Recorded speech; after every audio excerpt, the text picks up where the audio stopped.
Khuluma. Sanibonani. Igama lami ngiNqobile ngakwaZungu.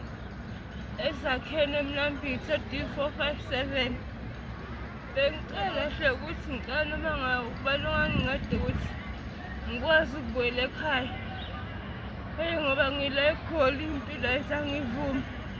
So ngingathanda ukuthi ngibuyele ekhaya ngoba ngishiye uma nomntwana ngemuva. Noma ngisekhona empilweni.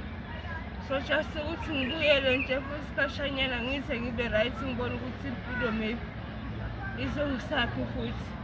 Ubani igama likama wakho? Uyazibalula. Igama likama uNomsa Grace Zikubu.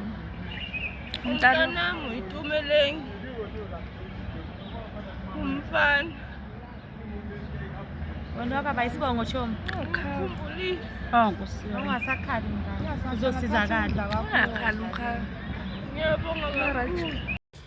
Hello Mzansi, welcome to Mgosi Wasemzansi. If today is your first time visiting this channel, please do the right thing and click the subscribe button, and also don't forget to smash the like button. Kune video lapha ku TikTok lethi nje abantu labaningi ayasisi loqela ukuthi asitakala buyele ekhaya uthi uhlele emgwaqeni for years kani, so ufuna kubuyela ekhaya njengoba simo sakhe singasekho right futhi uyagula uthi futhi nasekhaya asobakhumbulile abantu labakwatiko lapha ekhaya kubo bathi mokhe washona last year kusho kona ukuthi mokhe ngeke samfica because mokhe washona and uyashona ukuthi ekhaya washiya make anemntwana ke. Guys, this is so sad. It's so sad ukuthi manje sekufuna abuyele ekhaya sekakulesimo umuntu ahambe right ekhaya mntwana so ukhulile wena ngikhani ubuya qho. Guys, people are really facing into letiningi naleti buhlungu emakhaya, but we hope ukuthi she will get the help that she needs utobuyela ekhaya. Please do comment what you think below down in the comment section. I'm signing out, so goodbye.